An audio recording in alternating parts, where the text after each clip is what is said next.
Olá, shalom a todos. Aqui é o pastor Fernando Gonçalves e hoje nós vamos estudar sobre a tribo de Dan.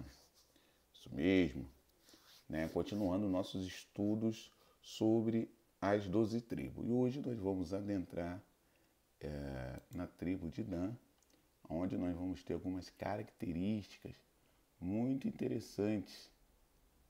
Muito interessantes, aleluia. Vai ser algo tremendo. Então nós queremos exaltar o nome do Senhor, vamos orar ao Senhor nesse momento. Pai, em nome do Senhor Jesus, nós queremos glorificar e exaltar o teu santo e poderoso nome, porque o Senhor é o Deus poderoso, o Deus tremendo, o único Deus, Senhor amado e santo, que concede vitórias sobre a face da terra aos teus servos. Então, em nome de Jesus, Senhor amado, nós queremos exaltar, porque o Senhor é forte, o Senhor é tremendo. Assim oramos e agradecemos em nome de Jesus. Amém e amém. Aleluia. Glórias a Jesus. Então, vamos lá. A tribo de Gade, ela também é uma das 12 tribos de Israel. É o 7º filho que Jacó teve de Zilpa, a serva de Leia, e ele era irmão da tribo de Azer, ou Azer. As pessoas até hoje têm essas duas pronúncias.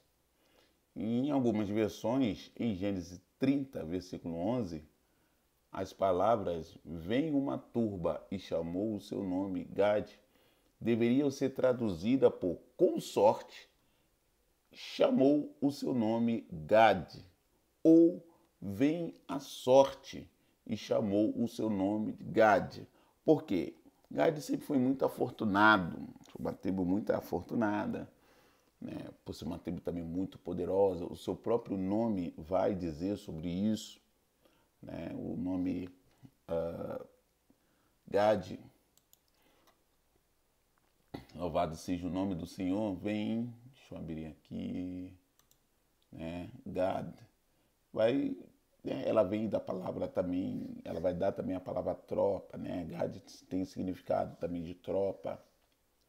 E tem essa questão, não é sorte como nós aqui no Ocidente entendemos, mas essa sorte aí, ela vai falar sobre o favor do Senhor, o favor do Senhor, tá bom? É sobre isso que nós estamos tratando. Então, deveria ser tratado dessa maneira, né? Consorte chamou seu nome Gade, ou vem a sorte chamou seu nome Gade, guerreiro, guerrilha, guerra, peleja, né?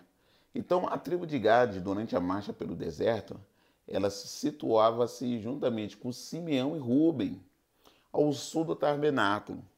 E talvez você pergunte assim, por que ela se situava com essas duas tribos, né? Já que essas duas tribos são os dois irmãos mais velhos, se juntar todos os filhos de Jacó, eles são os irmãos mais velhos.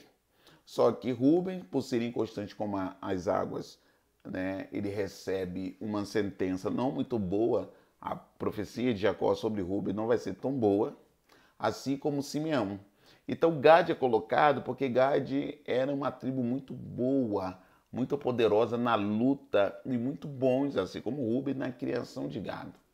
Então, além de proteger essas duas tribos, Gade também está ali inserido para trazer a bênção e a prosperidade a essas duas tribos, porque pelo posicionamento dos pais dessa tribo, Rúben e Simeão, Rúben deita com a concubina do seu pai e mãe de seus irmãos, e Simeão, né, ele junta ali com Levi, mas Simeão era mais velho, faz aquele colúnio para que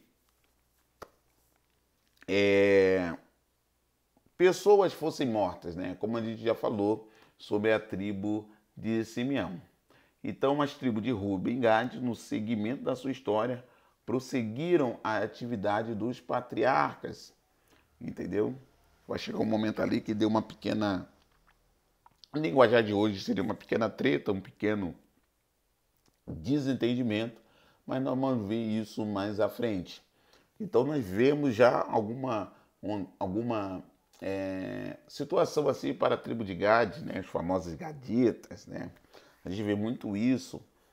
Antigamente via muito na Assembleia de Deus, né? Hoje em dia é muito elencado isso, né? Os gaditas, nós somos gaditas, guerreiros do Senhor, tal.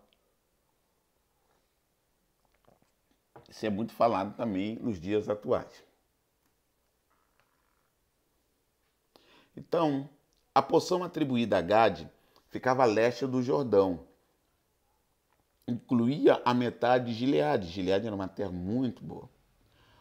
Uma região de grande beleza e fertilidade, que a este fazia fronteira com o deserto árabe, a oeste com o Jordão e a norte com o rio Jaboque. Incluía, assim, todo o vale do Jordão até o mar da Galileia, onde então estreitava. Então eles ficaram nas fronteiras de uma terra muito boa, uma terra muito fértil. Então você vê que Deus, quando planta alguém, Deus sempre vai plantar numa boa terra, numa terra, né, poderosa, fértil, uma terra que faça diferente. Os gaditas, eles tinham um nível grande de crueldade, mas de uma maneira, toda palavra ela é positiva e negativa. A maneira negativa de crueldade nós já conhecemos bem, mas a maneira benigna é que na guerra, irmão, eles se esforçavam até vencer os seus inimigos. Por isso que eles estavam numa região de fronteira, entendeu? Eram homens valentes, homens guerreiros, homens que faziam a diferença, tá bom? Então, por isso que eles eram colocados como protetor dos seus irmãos mais velhos, ficava nas fronteiras. A Escritura vai dizer o seguinte: varão valentes, homens de guerra para pelejar, armados com rodela e lança, e o seu rosto era como o rosto de leões, e rápido como as costas sobre os montes. E Barzilai era dessa tribo, o guarda pessoal de Davi era dessa tribo. Então você vê a imponência deles, eles eram guerreiros, talvez só perdessem para a tribo de Judá, que era a tribo mais poderosa entre as 12. Era a tribo que mandava 2, 3 vezes mais guerreiros à frente da batalha, mas os gaditas não ficavam atrás. Os gaditas faziam uma grandíssima diferença, entendeu? Então, eles também, por isso que algumas vezes vocês vão ver símbolo da tribo de Gad como leão, igual a de Judá. Por quê? Por causa dessa crueldade deles, a velocidade, eles eram como igual um leão que despedaça a carne, entendeu? Tá dando um probleminha aí, não sei o que tá vendo, mas vamos seguir. O Sifrei Devarim vai dizer assim, ó: bem-aventurado aquele que alarga Gad. Somos ensinados por meio disso que o território de Gad se ampliou para o leste. Olha só, lembra que eu falei do leão? O Sifrei Devarim, né, 355, parte 1 e 6, um dos capítulos. Eu só peguei um pequeno pedaço da citação que diz assim, ó: como o leão ele habita. Somos ensinados que eles moravam perto da fronteira. Os habitantes da fronteira exigiam fortes defensores para repelir os invasores.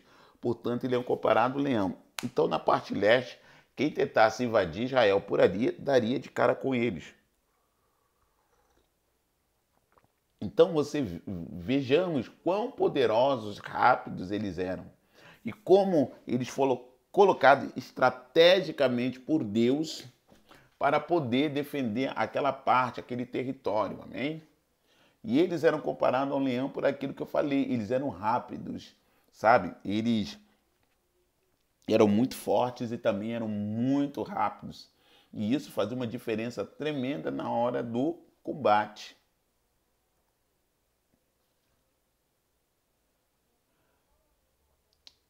Então, depois de ter dito que Dan luta como uma cobra, derrubando o cavalo e o cavaleiro, Jacó agora contrasta um modo de operação de Gad, com o de Dan, dizendo que os gaditas agem em grupos, ou seja, eles não eram solitários. E isso é um ensinamento muito bom para nós, a igreja. Eu vejo muita gente dizendo, eu sou profeta, eu sou isso, eu sou aquilo, outro, tal, e só anda sozinho. Irmão, ninguém nasceu para andar sozinho, irmão. Você tem que andar com alguém. Os gaditas, por mais poderosos que eles eram, eles andavam em grupos. Nós vivemos uma época que a sociedade ela tende a nos afastar, ela tende fazer com que nós ficamos só.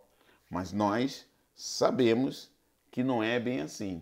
Nós sabemos que precisamos andar em grupo. O próprio Jesus falou, onde tiver 2 ou 3 reunidos em meu nome, ali eu estarei. Isso não é para você fazer no grupinho, rebeliar a igreja, fazer célula, começar alguma coisa na sua casa. Quando fala grupo, é se reunir, é ter comunhão, tá? Comunhão com a liderança da igreja, orando, intercedendo, buscando. É sobre isso que esse exemplo que Gad está nos dando.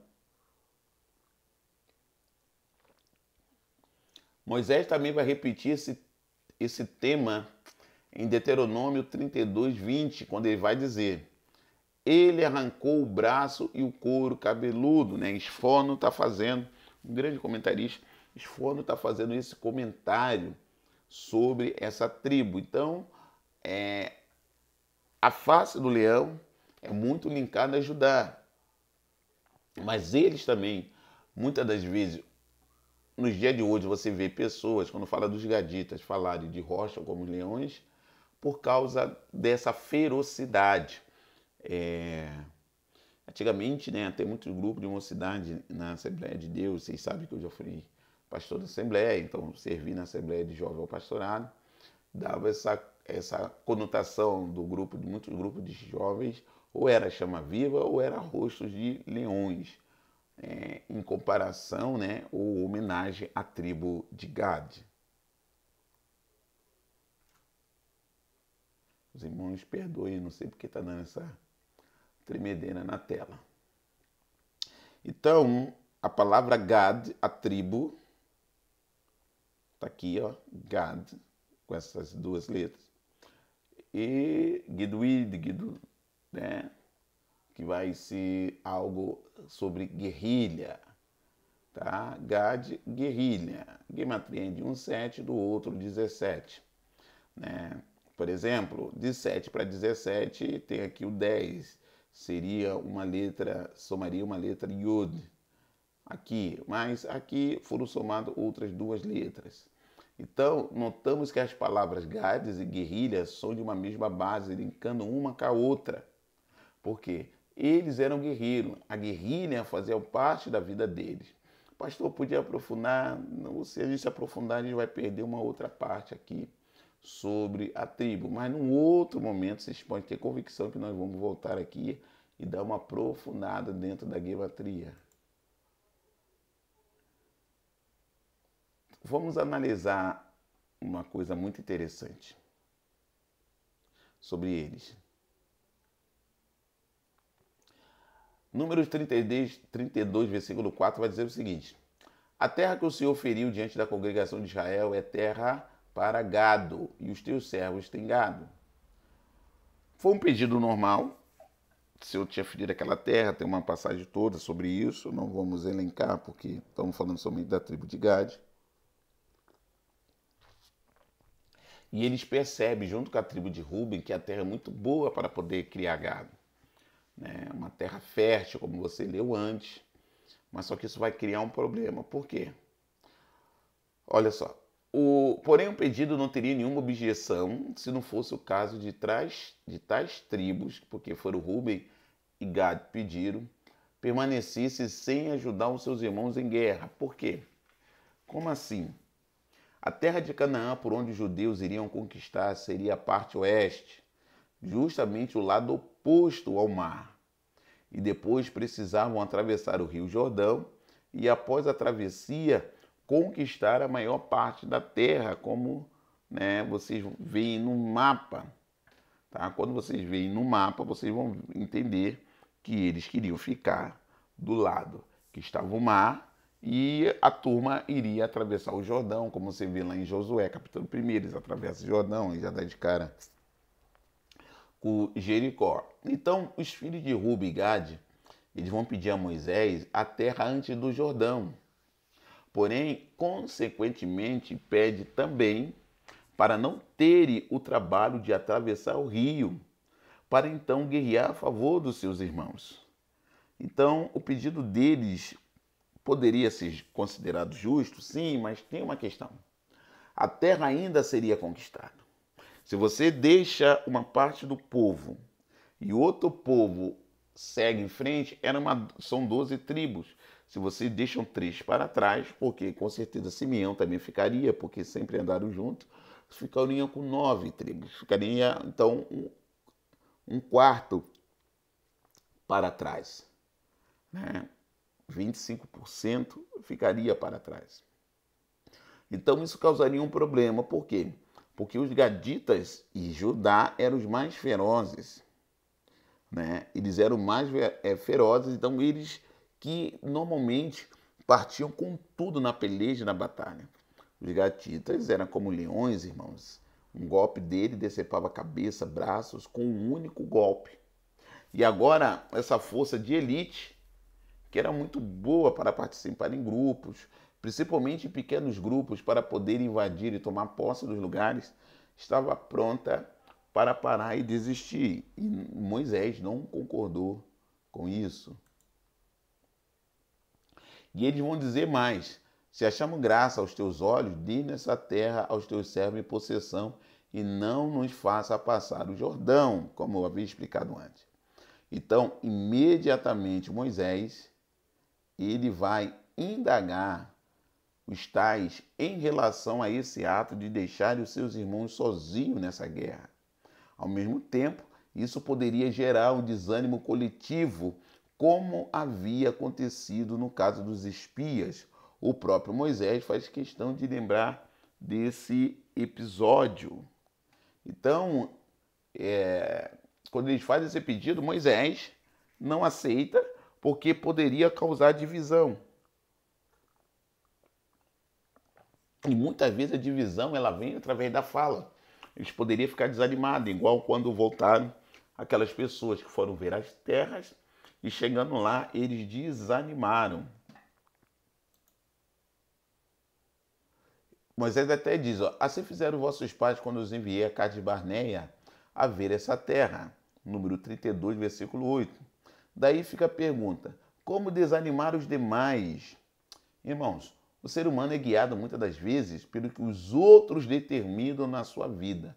Você pode pegar palavra de efeito, não, eu não sou, eu não vou pelo que as pessoas dizem, eu vou seguir o que Deus está mandando, o coração está mandando, mas na hora H você ouve as outras pessoas. Você vê o posicionamento. Geralmente pessoas não muito firmes, ela vai olhar para alguém, se fulano for, eu vou. Se fulano não vou, também não vou. Então Moisés começa a lembrar do que houve lá em Cades Barneia, que ficaram lá 40 dias, em vez de motivar o povo, desmotivar o povo, trouxeram problema. E é onde Deus até fala, né? Que para cada dia que eles ficaram lá seria um ano. Então, é por causa disso que eles vão ficar 40 anos no deserto. Então, a preocupação de Moisés é que, de fato, tais filhos de Gad e Ruben não ajudarem seus irmãos na conquista da terra poderia causar uma moral baixa na tropa. Então, irmão, o que você tem feito? Você tem ajudado o seu irmão, os seus irmãos a conquistarem algo, ou você é daquele que só reclama, murmura e não faz nada? Você é o dedo que acusa ou é a mão que estende? Os problemas que houveram ali foram problemas muitíssimo sérios. Foram motivo muito sério. Então, Moisés ele vai começar ali a conversar. Moisés vai indagar, porque eles poderiam desanimar os seus irmãos. Então, a preocupação de Moisés, ela se deve ao fato que a tribo de Gade ser uma das tribos mais fortes e aguerrida que existiam no meio do povo de Israel.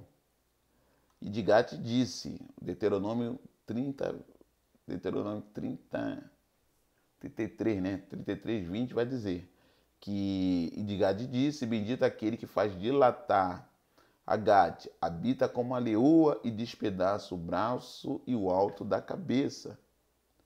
Então, os descendentes da tribo de Gade, irmão, eles eram muito reconhecidos por terem um grande poder na hora da batalha. Toda a tribo era comparada a uma leoa ou a um filhote de leão, para vocês terem ideia, como foi no caso de Dan e Gade, tribos que são ligadas às fronteiras. Então você vê que Dan é lembrado como uma serpente, ela tem ligação com fronteira, e Gade também, por causa dessa palavra de Deuteronômio 33, 20, né? Eles também foram postos em fronteira por causa da sua ferocidade. E se você pensar bem comigo, a fronteira de um país tem que ser muito, mas muito bem cuidada e monitorada para que nada indesejável entre no país. É como nós aqui do Brasil, tem que ficar muitíssimo ligado por causa por exemplo, essa questão do Brasil ser um país não de esquerda, né? E temos fronteira com países de esquerda, fronteiras que são monitoradas. Quem está lá é o exército para não permitir a entrada de pessoas, lógico, refugiados, eles vão aceitar, etc. e tal, mas para que muita coisa não entre. Então, geralmente, nas fronteiras, ficam essas tribos mais ferozes. Então, assim era a vida dos guerreiros de Gade, sempre alerta, desempenhando o seu papel. Né? E nós, como igreja, temos que estar bastante alerta por muita coisa que estará acontecendo aí. O texto ainda vai dizer o seguinte: e despedaça o braço e o alto da cabeça. Aqui, ó, Deuteronômio, né? Deuteronômio 33, não. É a fala de Moisés mais acima, né? Que fala sobre isso. Então, o texto vai dizer que ele despedaça o braço e o alto da cabeça. Então, com um só golpe, os homens de Gade arrancavam a cabeça e o braço dos seus oponentes. Eles eram verdadeiros homens de guerra. Hoje na igreja a gente sente falta de varões e de varoas de guerra.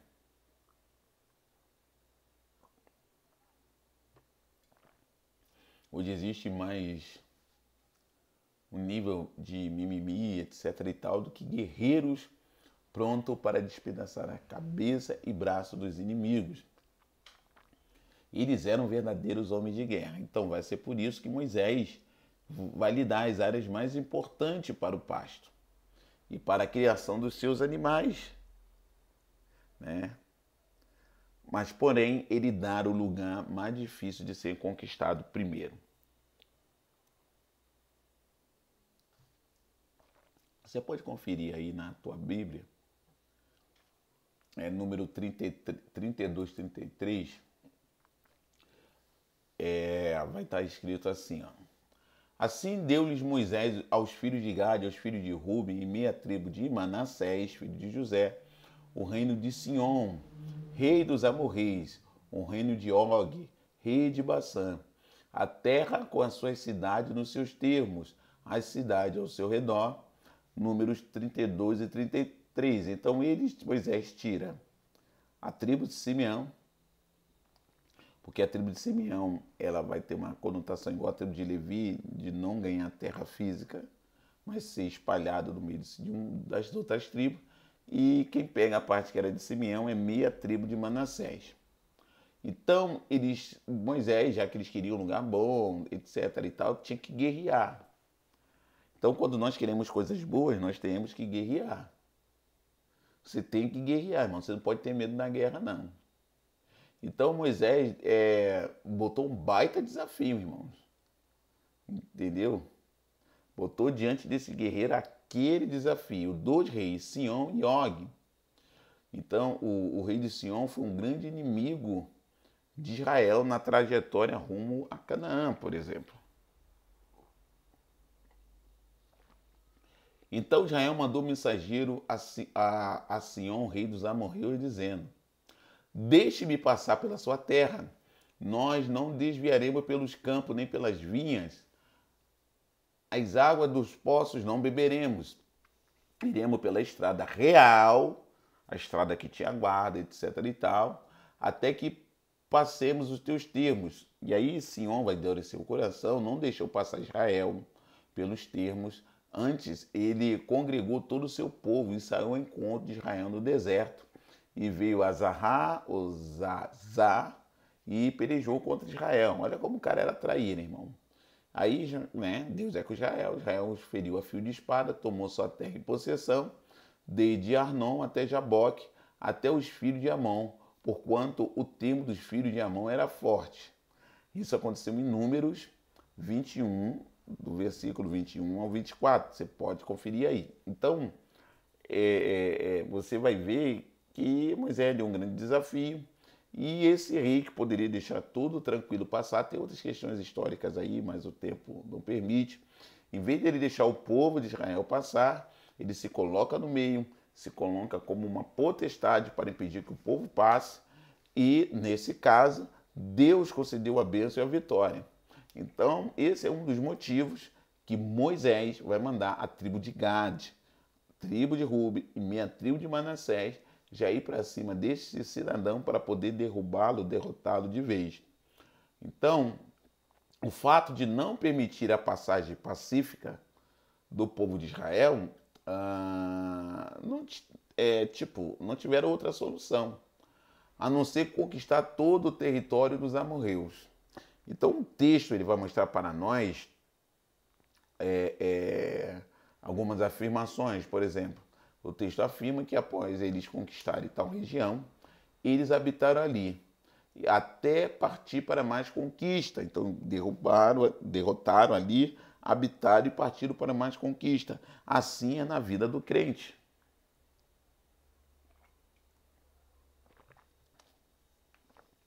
Assim é a vida do crente. De glória em glória, ele vai conquistando, o Senhor vai acrescentando. Então, Números 21, né, 33 ao 35, vai dizer assim, ó. Então viraram-se e subiram a caminho de Baçã. E Og, rei de Baçã, saiu contra eles, e ele e todo o seu povo a peleja em Edrei. E disse o Senhor a Moisés: Não temas, porque eu vos tenho dado a sua mão, a ele, a todo o seu povo e a sua terra, e far-lhe-á como fizeste a Sion, rei dos amorreus, que habitava em Hesbons. E de tal maneira o feriram, e a ele e aos seus filhos e todo o seu povo, que nenhum deles escapou, e tomaram a sua terra em possessão. Isso aí está em número 21, 33, 35. Então, no livro de Deuteronômio, tá, pastor, você podia pôr na arte. Não, irmão, você tem que começar a pegar a Bíblia também e mexer na folhinha aí, se acostumar. No livro de Deuteronômio é citado como era esse rei de Baçã. Olha o nível de guerra que eles precisavam vencer. Porque só Og, o rei de Baçã, restou dos gigantes. E eis que o seu leito, o leito de ferro, não está porventura em Rabá dos filhos de Amon? De 9 côvados o seu comprimento, e de 4 côvados a sua largura, pelo côvado comum. Deuteronômio capítulo 3, verso 11. Então, a medida desse rei chegava aos incríveis 4,5 metros de altura por 1,80 de largura. Era um inimigo de grande respeito. Então, onde nós queremos chegar? Os inimigos de Israel não eram inimigos simples, assim como nossos inimigos espirituais não são inimigos simples. Se não tivéssemos Yeshua, por nós a gente estava todo lascado. Então, eles eram inimigos de grande poderio, Portanto, havia uma grande necessidade que todos estivessem juntos, para que a vitória prevalecesse. Então, Moisés, ele não podia dar chance ao desânimo e nem mesmo ao pensamento negativos em relação aos inimigos. Por isso que você não pode andar desanimado. Existe uma guerra a ser vencida e a gente não pode, irmão, andar sozinho, abandonar a guerra, largar a comunhão com os irmãos. Nós temos uma obra, nós temos um chamado. O Senhor Deus Todo-Poderoso é conosco, então nós precisamos desempenhar o papel a qual nós fomos chamados. Então nós precisamos entender o que Moisés fez, entender que todos deveriam andar junto.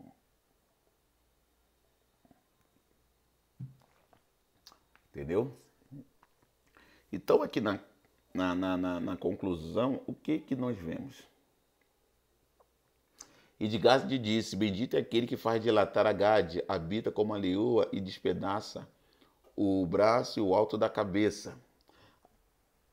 Os descendentes da tribo de Gade eram reconhecidos por terem um grande poder na hora da batalha. Toda a tribo era comparada a uma leoa, a um filhote de leão, como foi o caso de Dan e Gade, tribos ligadas à fronteira, como eu já tinha falado antes, né? Outra coisa que eu já tinha falado antes, que na verdade a fronteira de um país devia ser muito bem cuidada e monitorada para que nada indesejável a ultrapassasse. Assim era a vida dos guerreiros de Gade, sempre alerta, desempenhando seu papel. E o texto vai dizer, isso aí, graças a Deus tinha tudo de cabeça, que ele despedaça o braço e o alto da cabeça. Né? Eles eram verdadeiros homens de guerra. Então, quando você vê isso tudo sobre eles, você passa a entender o papel que eles se encontravam. Então, nós podemos concluir o seguinte, que a tribo de Ruben e a tribo de Gade firmaram um compromisso de estarem junto com seus irmãos para obterem uma vitória completa em todas as pelejas que foram necessárias. E nós precisamos ter esse tipo de pensamento e comportamento como cristão na nossa comunidade, na nossa família, na empresa que nós trabalhamos ou na empresa que nós temos, tá? Porque nós precisamos da união, tá? Para obter vitória completa. Então, Josué 4,12, terminando, vai dizer o seguinte: passará os filhos de Rúben e os filhos de Gade, minha tribo de Manassés, armados na frente dos filhos de Israel, como Moisés tinha lhe dito. Tá? Então, nós vemos esse grande ensinamento aqui com a tribo de Gade. Então, a gente está falando de tribos, né? E tem algo muito tremendo. A palavra tribos em hebraico é matot, tá? Matot. E temos uma gematria interessante, porque matot vai ter a letra rei, que vale 5, men, que vale 40, tet, que vale 9, o 6, que vale, o vav, que vale 6, e o tav, que, né? Então, somando isso tudo, vai dar 460. 460. Sabe qual outra palavra que tem essa numeração? É a palavra nefesh, o primeiro nível da alma. Então nós precisamos entender que tribos e nefesh têm o mesmo significado. Por isso você vai ver muito nas escrituras que eles lutaram como um só povo, como um só homem, e venceram. Então, a gente precisa entender que, como elevação, que quando se trata de tribo, o propósito é que todos estejam reunidos como uma só alma. Quando se trata de igreja, é que todos estejam reunidos como uma só alma. Quando se trata de família, que todos têm que estar reunidos como uma só alma. Amém? Glória a Deus. Louvado seja o nome do Senhor. Gostou? Você pode deixar o seu comentário, nos ajude, tá bom? A estar disseminando a palavra de Deus. Que esse ensinamento sobre a tribo de Gad venha falar com você, venha trazer esclarecimento, venha te fortalecer, amém? Pai, em nome do Senhor Jesus, nós queremos glorificar e exaltar o teu santo e poderoso nome, porque o Senhor é Deus, o Deus santo, Deus todo-poderoso, e que no nome de Jesus nós possamos aprender com a tribo de Gad, de ser um só povo, de estarmos reunidos, de estarmos juntos, de estarmos, Senhor amado e santo, celebrando, Senhor amado, as conquistas e união com nossos irmãos, conquistando, Senhor amado, a terra, as almas para o teu reino. Que a gente não venha mais dar lugar a essa coisa de andar separado, andar solitário, mas que possamos estabelecer o teu reino em nome do Senhor Jesus de Nazaré. Repreenda toda a atuação do inimigo, repreenda todo o mal, que as suas hierarquias mais poderosas dentro dessa guerra e nessa peleja, concedendo bênção e vitória para nós, para o teu povo. Assim nós oramos e agradecemos em nome de Jesus. Amém e amém. Siga nossas redes sociais. É só você escrever Convívio do Reino em cada uma delas que vocês vão nos achar. Amém? Shalom e até a próxima tribo.